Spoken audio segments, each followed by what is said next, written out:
Almost ready to lay the sill, but we need to make sure that the surface we're laying on is secure. And unfortunately in this case it's not. This brick here is loose, this brick here is loose, that brick's loose. So we're gonna have to take out a bunch of these bricks, clean the mortar off, relay them back down securely. These bricks aren't available.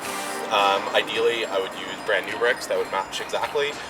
This is a slightly non-standard size.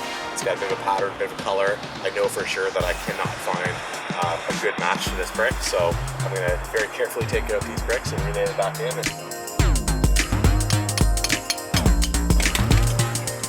So that's basically beautiful.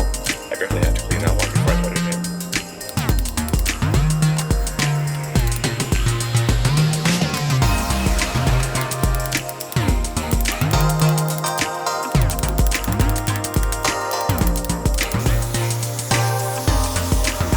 So now I'm basically just going to clean up all the bricks, make sure there's no bits of mortar on them, and try to clean up the hole. Sometimes you find a little problem, you got to fix it up. But you know, it's all part of the job. So now I'm going to install this plastic wrap behind the windowsill. It's just going to cover up the wood I patched in, cover over the carpet of it, prevent moisture from getting into the sill, getting into the wall. So we're using Type N pre-mixed for this. Pre-mixed doesn't mean I don't have to mix it. It just means that the sand and cement is already mixed together. All I gotta do is add water. Type N's a good product because it's got enough strength that the roll is going to be solid and secure, but it also has a bit of permeability, so it's not going to trap a bunch of water inside the wall and be too strong and puff out the rest of the wall. So go ahead and mix this up.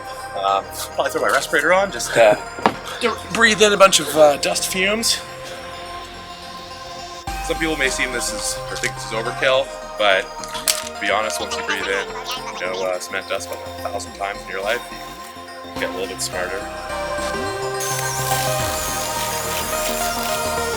About mixing mortar, most important thing, work, not water.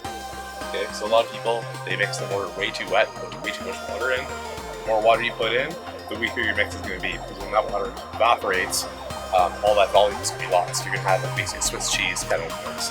So right now it looks like I need more water, but instead of adding more water right away, I'm going to keep mixing this for an extra minute or so to make sure I'm putting as little water as possible.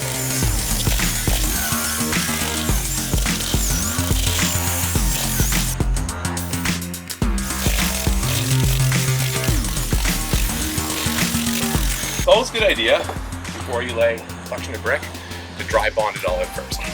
Literally what that means is just take all your bricks, put them in the wall, put it in appropriate spacing, usually about finger width, the right spacing, and make sure they all fit. So looks like 10 bricks basically fits here perfectly.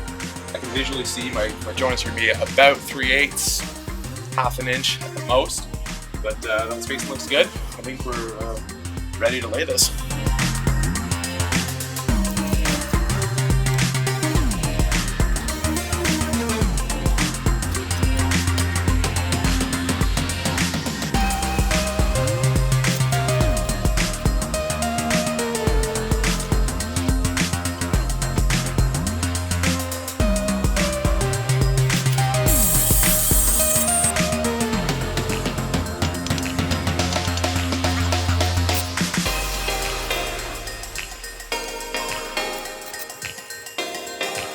We're just going to clean everything up, get the site clean, clean out all the tools we don't need, go ahead, get that sill, get it cut, and get ready to lay it.